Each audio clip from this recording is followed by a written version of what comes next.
Et j'ai l'honneur et le plaisir de présenter Simon Ebit de chez Octo sur Storm et du machine learning, tout ce qu'on a fait aujourd'hui ensemble. Bon, beaucoup de promesses. Simon, donc consultant Big Data à Octo. Donc Octo, ceux qui ne connaissent pas, cabinet de conseil parisien, on fait du coaching agile, du DevOps, du Big Data. Ce dont je vais parler aujourd'hui, c'est une vision de consultant sur un projet qu'on a fait avec EDF il y a 1 an à peu près. Donc à un époque autour de Storm pour traiter en fait des données de flux de compteurs intelligents Linky, donc du smart metering, de type courbe de charge en fait de consommation électrique. Donc l'équipe avec laquelle on a travaillé, c'est l'équipe R&D d'EDF, donc c'est des gens qui ont pour rôle d'anticiper un peu le marché de l'énergie, d'étudier des use cases prospectifs, donc c'est des gens qui connaissent l'univers Big Data, Hadoop, ce sont des gens qui ont une culture très scientifique, donc de ce point de vue-là, c'était très sympa de bosser avec eux. Et le sujet du projet principal, c'était en fait comment on fait l'acquisition des données de compteurs Linky, et comment on peut les traiter en temps réel et faire des analyses prédictives avec. Donc Linky, c'est un projet qui est en cours. Je crois qu'il y a une dizaine de milliers ou une centaine de milliers de compteurs installés aujourd'hui. La cible, elle est pour dans quelques années. Donc c'est des compteurs qui sont installés chez vous et qui vont envoyer en temps réel en fait, les consommations électriques. Donc au lieu d'avoir une vision une fois par an de vos consommations électriques, on pourra faire du temps réel. Et la cible, c'est en fait 35 millions de compteurs, puisque c'est le nombre de clients d'EDF aujourd'hui. Donc je ne sais pas si c'est des compteurs vraiment intelligents, mais en tout cas, du moins, c'est des compteurs communicants. L'overview fonctionnelle du POC, en fait, son but, c'est de récupérer différentes données, donc data in motion et data at rest, donc des données plutôt dynamiques et d'autres plutôt statiques. Donc ça peut être les données des compteurs, ça peut être des prévisions météo qui viennent de l'extérieur, ça peut être des données de statique ou dynamic pricing, des données de marketing, etc. Et tout ça, on va l'envoyer dans Storm, réutiliser R, en fait, qui est un peu le langage qu'ils utilisent beaucoup chez EDF. Donc, je vais dire pas en totalité, mais en majorité, c'est un historique chez eux. Et on va répondre à plusieurs use cases qui sont de l'ETL jusqu'à de la prédiction, donc calcul des agrégations, des courbes nationales, par groupe tarifaire, donc des opérations très SQL-like, puis d'autres opérations pour du scoring, donc détection d'anomalies sur le réseau, détection de fraude ou de compteurs défectueux, et puis de la prévision de consommation électrique à J+1. Donc il peut y avoir beaucoup d'applications, notamment pour le contrôle du réseau, de la production, etc. La revente d'électricité. On peut imaginer beaucoup d'use cases. Donc le but du POC, pour eux, c'était vraiment évaluer la capacité de Storm à réaliser ces use cases-là, à faire du machine learning adaptatif, à faire des jointures avec de la donnée temps réel et historique, à traiter donc, les time series, qui est un format donné un peu particulier. Et puis, une question tout simplement de performance aussi, est-ce qu'on est capable d'ingérer ces 35 millions de compteurs? Leur objectif, à l'époque, c'était en moins d'1 heure. Donc on verra que ça a été réalisé largement. Storm. Donc pour ceux qui ne connaissent pas, Storm, c'est un CEP, donc Complex Event Processing, qui a été développé à l'origine par Twitter, et dont le but, c'est vraiment de distribuer sur des clusters de façon transparente du traitement de données en mode flux. Donc aujourd'hui, c'est un outil qui fait partie de l'écosystème Hadoop. Il est packagé automatiquement donc, dans la stack Horton. On peut le faire tourner sur YARN, donc ça demande un petit peu d'adaptation, mais c'est dans la roadmap, ça va arriver très rapidement. Et donc ça scale plus ou moins linéairement avec le nombre de serveurs, ce qui fait que c'est vraiment, l'objectif, c'est vraiment de faire du traitement massif en temps réel. Il ne faut pas le confondre avec d'autres outils comme Apache, Flume ou Kafka, qui sont plus du transport de données d'un point A vers un point B, ou du brokering. Là, on parle vraiment de processing, donc faire du traitement. L'avantage aussi de Storm, c'est les latences, donc on est vraiment sur un paradigme de faible latence. Ce n'est pas du trading haute fréquence, mais on est quand même de l'ordre de la centaine de millisecondes. Comment ça marche en gros? L'API, c'est pas très compliqué. En fait, on a des classes Java, on implémente une méthode execute qui prend en entrée une donnée qui vient de quelque part et qui renvoie une donnée en sortie. Et au milieu, on fait ce qu'on veut, on a toute la liberté de Java. Et en fait, on construit une topologie, donc un graphe de traitement où on connecte chacune de ces unités entre elles. Donc on peut faire entrer des données, faire des jointures, écrire sur une base de données, envoyer un mail, puis on fait passer ça à l'unité d'après, etc. Donc les possibilités sont vraiment très grandes. Et ce qui est incroyable, c'est qu'on n'a pas à gérer toutes les questions de gestion du networking, du queuing, c'est-à-dire est-ce qu'il y a une queue avant que ma prochaine unité de traitement puisse récupérer la prochaine donnée, la façon dont c'est distribué, donc l'algorithme de distribution, tout ça c'est géré par le framework. On se concentre uniquement sur le use case et sur le développement du use case. Donc ça c'est un petit exemple de code. Voilà, il y a une méthode execute, donc l'unité de base en fait, de Storm, on appelle ça le bolt, l'unité de traitement de base. Et donc ces bolts-là vont exécuter cette méthode en multi-threadé sur chaque nœud et distribuer sur tous les nœuds du cluster. Donc dedans, c'est du Java, on peut faire exactement ce qu'on veut. Ça peut aller d'opérations très très spécifiques et modulaires à des opérations d'agrégation où on peut dire je vais faire une moyenne sur une fenêtre de temps glissante de 2 minutes, etc. Un problème qu'il y a souvent avec les CEP et qu'on a rencontré durant le POC, c'est la question des données en entrée. Souvent, quand on commence un projet de CEP, on n'a pas la donnée, soit pour des questions de data ownership, parce qu'on ne peut pas se connecter sur la source de prod, parce que c'est un autre projet, soit parce que ça pose des problèmes de sécurité ou de run. Donc, ce qu'il faut souvent, c'est se bootstrapper en faisant une fausse source de données. Dans notre cas, c'est tout simplement que les compteurs Linky ne sont pas encore installés. Donc il y a un chercheur en fait, à EDF qui a créé un générateur de courbes de charge factice mais réaliste. Donc il a fait ça avec un modèle de machine learning qui a quand même pour contrainte donc, de générer des courbes réalistes, chahutées, donc assez volatiles une à une, et par contre qui agrégées ressemble à la synchrone, donc à la moyenne nationale. Donc il y avait quand même un petit trick au niveau de ça. Et en même temps, il faut que ce soit un générateur super performant, puisqu'il nous faut assez de données pour le POC pour tester les 35 millions de clients assez régulièrement. D'un point de vue hardware, je ne vais pas le cacher, c'était vraiment du commodity hardware sur un petit cluster, donc on avait 10 nœuds. Maintenant, on va voir que les performances qu'on peut atteindre avec ce genre d'infra sont largement suffisantes pour 90% des applications, je pense, pour les entreprises françaises. C'est vraiment Storm permet d'atteindre des volumétries quand même assez incroyables. Au niveau de l'install, c'était pas très compliqué, on a installé la HDP, donc c'est packagé dedans. Je n'ai pas grand chose de plus à dire. Le premier choix techno qu'on a dû faire, c'est en fait dans Storm, vous avez deux paradigmes de développement, soit Storm Vanilla, donc Storm de base, soit en fait une sur-API à Storm qui a évolué un peu après, qui s'appelle Trident.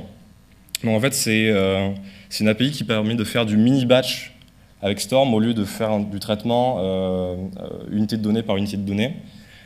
Mais en même temps, vous conservez la même granularité. Donc si vous voulez, vous avez une logique de mini-batch qui vous fait économiser des opérations réseau pour hacker que le batch est bien passé et a bien été traité. Mais si vous voulez, vous pouvez toujours faire un traitement ligne par ligne.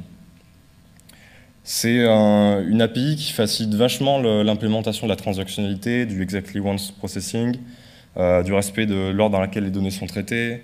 C'est aussi un framework, une API qui permet de faciliter l'agrégation, donc les calculs d'agrégation, comme on est avec une logique mini-batch, on va le voir juste après, c'est beaucoup plus facile. L'écriture dans des bases de données, typiquement quand j'ai un CEP et que j'ai des lignes qui arrivent une par une, si je veux écrire dans une base de données, j'ai pas envie de faire un call à la base à chaque fois que j'ai une nouvelle ligne. Donc je vais faire des petits paquets que je vais accumuler, et puis je vais flusher ça d'un coup. Vu qu'on est dans une logique mini-batch avec Trident, ça va être beaucoup plus facile à faire. Donc Trident Wins, effectivement, la logique de mini-batch est un peu mieux sur des grands volumes, c'était notre problématique. Ça facilite beaucoup la transactionnalité et on en avait besoin parce qu'on traite des courbes de charge, donc on ne peut pas se permettre d'en perdre.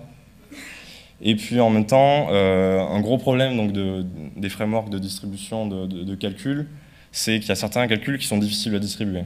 Si je veux calculer une moyenne, typiquement, il y a un moment donné, il va falloir que j'ai toute la donnée qui passe au même endroit pour sommer et puis pour diviser par le nombre d'éléments. Donc en fait, il y a des astuces qui permettent de distribuer quand même le calcul. C'est par exemple de couper le traitement en plusieurs fois, de faire une moyenne incrémentale. Et en fait, je vais avoir un premier paquet de traitement où je vais prendre par exemple 10 000 lignes et je vais faire une moyenne intermédiaire. Et puis à la fin de cette moyenne intermédiaire, je vais le passer à un traitement d'après sur un seul thread qui va réagréger les 10 résultats de mes 10 nœuds. Trident, typiquement, permet de faire ça de façon quasiment transparente. Ça le fait très simplement, ce qui facilite le dev et augmente les performances. Donc ça, c'est une overview de l'architecture qu'on a mis en place. Je ne vais pas insister, c'est un peu moche. Juste les éléments qui sont intéressants en fait, dans l'architecture, c'est qu'on avait une base cache en entrée pour faire un buffer de résultats, parce qu'il faut savoir que Storm en fait, fait du pool, c'est-à-dire que les sources de données que vous connectez, c'est Storm qui va en chercher quand il estime qu'il a encore de la place pour faire d'autres traitements. Donc comme c'est du pool, on a un Redis devant qui contenait les courbes de charge générées. Et le deuxième point qui est intéressant, ben, c'est la connexion avec R, et je vais en parler plus longuement de cela. Au niveau des use case analytics, je ne vais pas rester longtemps non plus dessus, juste deux cas qui étaient intéressants. Il y avait un cas de scoring des courbes de charge individuelles avec une transformation SAX. Donc le but du scoring, c'était d'identifier des courbes qui étaient anormales, donc soit parce que le compteur est défectueux, soit parce que peut-être le client fraude. Comparer des time series les unes aux autres, c'est assez difficile, c'est tout un sujet. Il y a du dynamic time warping, bref, c'est un sujet qui n'est pas facile à faire. Et SAX, en fait, c'est une méthode de discrétisation des courbes de charge, des time series, qui transforme une courbe, en fait, avec l'étude des quantiles, en mots. Donc, en fait, on va étudier des paliers pour faire comme de la compression, pour perdre le moins d'informations possible, en fonction des quantiles. Et puis, on va couper des segments de temps qu'on va affecter à chaque palier, ce qui fait qu'on aura des lettres par palier, et puis à la fin, on aura un mot. Donc, comparer des mots entre eux, ça, c'est beaucoup plus facile, on sait beaucoup mieux faire. Et finalement, ça simplifie bien ce traitement-là. Après, on peut faire tout simplement des calculs de support ou de fréquence par rapport à l'ensemble des mots. Donc finalement, les courbes de charge des 35 millions de clients, ça constitue un dictionnaire. Ou alors, on peut faire des distances de Levenshtein, des choses comme ça. Pour ce qui est des prédictions à J+1, c'est des algos beaucoup compliqués dont je ne saurais pas vous parler. C'est les chercheurs de dev qui font ça. Les modèles qui étaient utilisés, c'était des modèles GAM, donc Generalized Additive Model. En gros, c'est des modèles qui font de l'apprentissage sur les courbes de charge passées et qui prennent aussi en compte des modalités qui sont également prédites. Donc typiquement, on va récupérer la météo du lendemain avec un partenaire.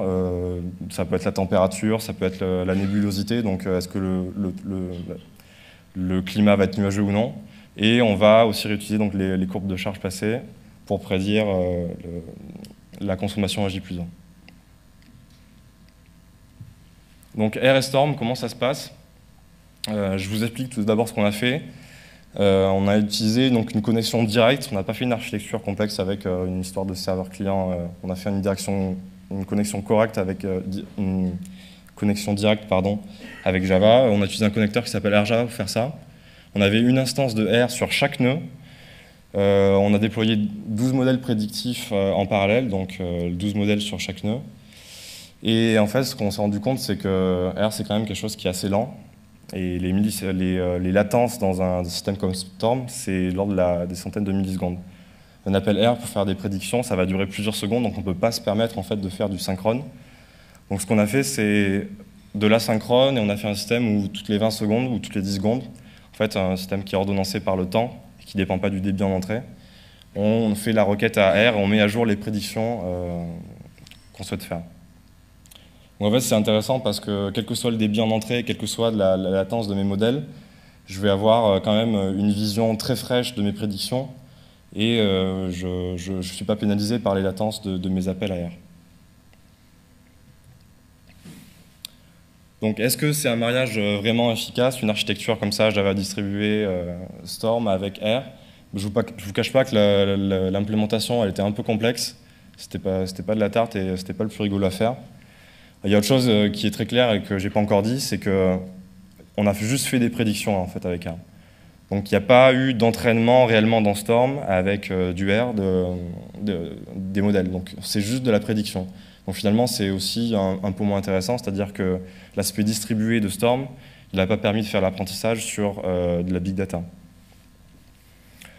Donc là on n'est pas trop content. Par contre il y a un point qui est super positif et dont je vais un peu plus parler. C'est que les modèles, en fait, ils sont indépendants du code Storm. Ça c'est vraiment super intéressant parce que dans le contexte de DF, par exemple, où il y a un historique RH avec un outil standard qui est R, ça permet en fait de séparer deux sujets qui sont différents, qui est d'une part l'exploration, la data science et l'entraînement de modèles de machine learning, et d'autre part la mise en prod de systèmes distribués qui sont très performants. En fait, je n'ai pas forcément envie d'aller dire à mes statisticiens, bon les gars, c'est super, vous faites du R depuis 20 ans, par contre maintenant on fait du Storm, donc vous allez apprendre à faire du Java. vous allez apprendre ce que c'est un système distribué, et puis vous allez me coder des classes à la main en Java qui vont faire de l'apprentissage online.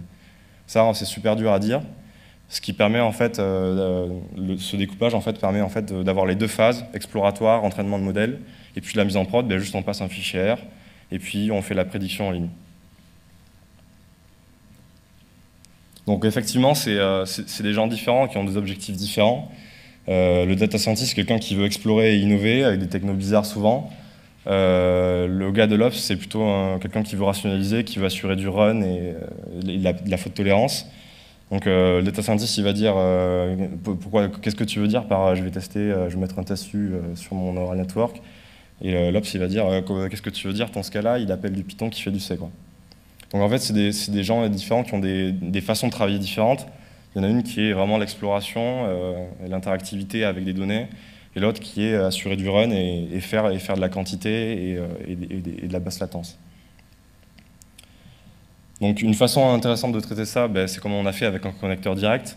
Il y a aussi d'autres archis qui sont intéressantes. Notamment, on a en fait PMML qui est un store de standard, de format standard pour les modèles de machine learning.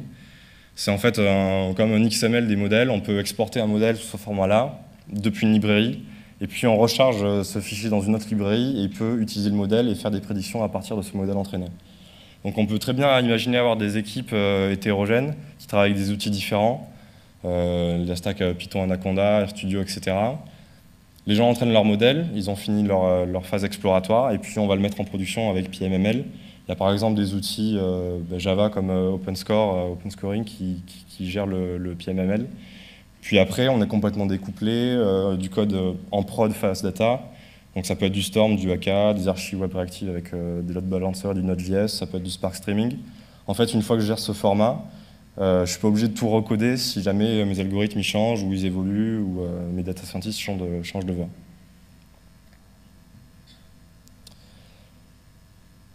Un autre sujet que je n'ai pas évoqué, c'est finalement tous ces outils, R, Python, etc. C'est quand même des outils qui marchent sur des machines, donc on est sur une scalabilité verticale. C'est pas incroyable, donc on monte tout en mémoire. C'est pas vraiment des outils du big data. Donc le premier sujet aussi auquel il faut que je réponde et il faut que je me défausse, c'est d'accord, tu entraînes tes modèles auparavant, par contre, ça ne scale pas beaucoup ton système. Premier truc que je dis, c'est not so big data. Finalement, c'est pas si grave de ne pas entraîner sur beaucoup de données. Ma réflexion, moi, en tant que consultant, je vais souvent chez des clients qui ont pas beaucoup de données, parce qu'on est en France, c'est comme ça. Donc on est entre 1 Tera, 5 Tera, on est sur des volumétries comme ça. Et puis on se rend compte souvent dans nos projets de data science qu'il y a deux étapes dans le projet. Il y a une première étape qui est orientée data cleaning. Donc là, on va vraiment faire des choses comme des jointures, on va réduire du bruit en détectant des outliers, on va faire du sampling sur les colonnes, on va faire de la feature sélection, du feature engineering, donc on va faire de la gestion des valeurs manquantes, etc. On fait vraiment du travail d'ETL qui est simple à faire, et on le fait sur 100% de la donnée. Donc ça, c'est une première phase, effectivement, où il y a des volumétries, mais on peut utiliser des technos Hadoop qui font ça très bien. Ensuite, on se retrouve dans une deuxième phase qui est vraiment de l'analyse beaucoup plus poussée, où on va faire du machine learning, de la classif, des stats, de la data vise, des opérations en fait qui demandent beaucoup plus de CPU et qui sont difficiles à distribuer. Pour le coup, on va se retrouver en fait avec un sous-ensemble de la donnée, parfois ça peut être 10%, parfois ça peut être 5%, mais ce qu'on constate dans la plupart de nos projets, c'est qu'on arrive à finir en mémoire en fait. On commence les études avec des datasets qu'on est obligé de traiter avec du Hadoop.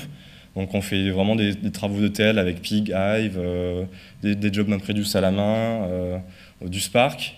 Et à la fin, on se retrouve avec des datasets de 10, 100 gigas qu'on va pouvoir charger dans les outils qu'on aime bien, donc R, Scikit, etc. Où vraiment on a de l'interactivité, où on peut avoir une interaction de type data frame, donc s'amuser avec des colonnes, faire des petites opérations, faire des data viz pour regarder la distribution d'une variable, etc. Donc vraiment des outils exploratoires de data scientist où on va apporter de la valeur de modélisation. Donc finalement, entraîner sur des moins grands jeux de données, parfois ça peut être des très grands horizons de temps et des tailles de données originales très grandes. Typiquement, Clément tout à l'heure parlait du use case d'analyse de log. C'est quelque chose qu'on fait pas mal dans nos missions aussi pour prédire le clic suivant ou prédire la réalisation de target métier du style le churn ou l'achat de produits. On commence avec les logs, donc les logs Apache, ça peut être des choses très volumineuses et très sales. On traite ça en Hadoop, donc on peut avoir des historiques de 6 mois de données. Ça fait plusieurs terras, et puis on finit avec plusieurs gigas qu'on arrive à traiter sur des grosses bécanes Amazon. Si vraiment ça passe pas, on a encore ces possibilités-là. Par contre, effectivement, ces outils ne sont pas super interactifs. Ils tournent sur plus de données, donc vous pouvez entraîner des modèles qui seront plus précis ou qui ont de meilleurs horizons de temps, vraiment si on en avait besoin. Donc, by the way, un petit message, les technologies Big Data, elles sont super, par contre, elles sont vraiment pas orientées data scientist, je trouve. Et si on pouvait se focus un peu plus sur le machine learning plutôt que le TL, ce serait vraiment super. Moi, j'aimerais bien avoir des outils, je pense que ça va venir d'ici pas si longtemps que ça, en fait, mais des outils vraiment interactifs où je peux taper sur un cluster Hadoop de 100 nœuds, faire de l'interactive querying, faire de la data viz, calculer de nouvelles features, envoyer un modèle dessus, faire une cross-valide et vérifier les résultats, afficher mon AUC, etc. C'est pas quelque chose qui est vraiment là pour le moment, mais ce serait vraiment bien que ça prenne cette tournure-là pour que les deux mondes soient plus séparés. Au niveau des perfs, je vais passer vite dessus. En fait, Storm UI, donc Storm fournit une UI qui donne beaucoup de métriques, des métriques de latence, des métriques de débit, etc. Le problème, c'est qu'il y a beaucoup de composants dans la stack, dans l'architecture qu'on a mis en place. Il y a Zookeeper, il y a Redis, il y avait du Java pour la restitution, du Camel, il y a la stack Hortonworks qui se tourne aussi en parallèle avec les ordonnanceurs qu'il y a, etc. On faisait des appels d'RPC à la topologie en même temps pour faire la STIT. Donc c'était un système très imbriqué et très complexe à tester. Et finalement, la démarche de test, elle était pas facile. Donc ce qu'on a essayé de faire, c'est plusieurs tiers de perf. Ça, c'est un boxplot en fait, du nombre de tuples qu'on arrive à processer par minute, il me semble. Et donc ça montre la stabilité des tiers de perf. D'un tiers à l'autre, on observe des performances similaires. Donc le résultat du POC, c'est qu'on arrivait à traiter 200 000 courbes de charge sur tous les use cases par seconde. Ce qui fait qu'en 3 minutes, on avait ingéré les 35 millions de clients. Donc au niveau performance, on avait atteint les objectifs. Et au niveau latence aussi, on était bien, on était en dessous de 300 millisecondes, de bout en bout. Sur la stabilité du run également, il n'y a pas trop de pics avec des lags ou des montées de charge. Ce qu'on peut voir, c'est que la quantité de données traitées dans le temps est assez linéaire. Je finis la présentation avec un petit pattern d'archi qui explique aussi que Storm, c'est pas une silver bullet. Donc je vous ai déjà dit que Storm, c'est pas un silver bullet pour le machine learning. J'entends beaucoup de gens, des clients qui me disent ouais, on va faire du machine learning en temps réel avec Storm. Ben non, il n'y a pas d'API pour ça. Ça fait juste de l'ETL. Enfin, vous avez une classe Java, vous foutez ce que vous voulez dedans. Par contre, machine learning, l'apprentissage online en temps réel, ça ne fait pas, distribué. La deuxième chose qui n'est pas silver bullet, c'est qu'en fait, il faut mettre en place des architectures qui sont complexes, qui font appel à plusieurs composants, notamment des composants d'intégration, donc pour ramener les données dans le cluster. Là, typiquement, ça va être des brokers, donc Kafka, Flume. Il va y avoir des composants aussi d'historisation des données. Typiquement, dans une architecture lambda, on peut imaginer aller déposer les données sur HDFS ou sur une base NoSQL. Et puis, il y a aussi des composants qui vont permettre de garder en mémoire, à la façon d'un data grid, certains objets, donc des fenêtres des agrégats sur fenêtres de temps, des moyennes glissantes, etc. Donc ces objets-là en mémoire, je vais les mettre typiquement dans du cache ou dans des bases NoSQL. Donc HBase, Redis, HBase, ça peut être des choses comme ça. C'est l'architecture qu'on a utilisée dans notre cas, et en fait, Storm, c'est pas un silver bullet.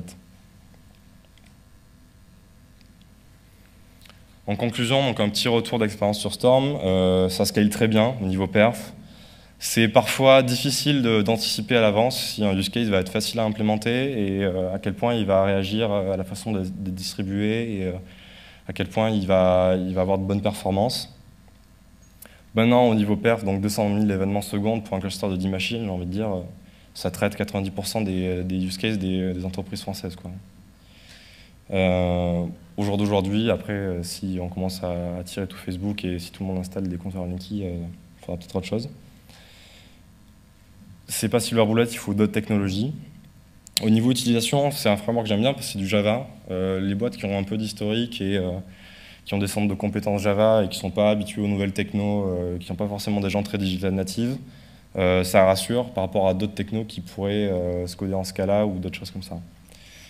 On a une gestion transparente des ressources, donc ça c'est vraiment quelque chose de bien. On peut vraiment se concentrer sur le développement des business cases.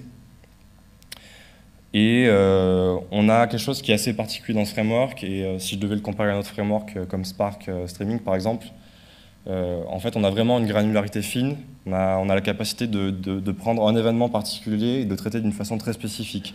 Alors qu'il y a d'autres frameworks, je pense à Spark Streaming, qui sont plus orientés traitement de gros batch, donc enfin mini batch, mais avec des calculs d'agrégation très très haut niveau, faire des moyennes, une programmation type MapReduce. Là vraiment en Storm, si j'ai envie de dire que je récupère cet événement précis et j'envoie un mail à monsieur machin avec, je peux faire ça avec ça. C'est vraiment une programmation complexe, event processing. C'est plus orienté acteur, presque, j'ai envie de dire à la façon AK, mais avec un framework qui est déjà plus embarqué. Donc il y a les deux, il y a la granularité forte et puis il y a les agrégations de masse. Après, il y a des sujets qui sont liés à la maturité de Storm, qui est un peu moindre. Je pense que ça va avancer, c'est dans la roadmap, mais qu'en est-il de la wire encryption? C'est des questions que j'ai eues chez des clients, notamment des banques qui travaillent dans la finance privée, etc. Wire encryption, non, je ne sais pas faire. User Role Management, intégration à Kerberos. Les Stack Hadoop, elles commencent à intégrer avec ça, donc il faudrait que ça s'y mette. Aussi, la reliability, transactionnalité, failover. Nimbus, à l'heure d'aujourd'hui, c'est toujours un SPOF, donc c'est difficile de justifier ça dans une architecture quand on va chez un client aussi. Qu'en est-il de DevOps? Comment je fais si je veux faire un swap de topologie à chaud? Là non plus, j'ai pas de discours là-dessus. Idem Resource Management, donc pour l'instant, ça ne tourne pas sur Yarn. Donc si j'ai un cluster avec différents utilisateurs, un cluster multi-tenant, un cluster avec différentes applications dessus, comment je garantis à un SLA de dire Storm ne va pas prendre plus de 50% du CPU? Alors aujourd'hui, si ce n'est pas sur Yarn, je ne peux pas le faire. Au niveau de la maturité, par contre, donc c'est un super projet, ça marche super bien, c'est bien documenté. Il y a une communauté forte, c'est supporté par Hortonworks, donc si vous voulez du support dessus, il y en a. Et c'est passé top level management, top level Apache Project il n'y a pas longtemps. Et c'est encore très actif au niveau du dev. Donc c'est un super projet, je vous conseille de tester, ça marche vraiment très bien.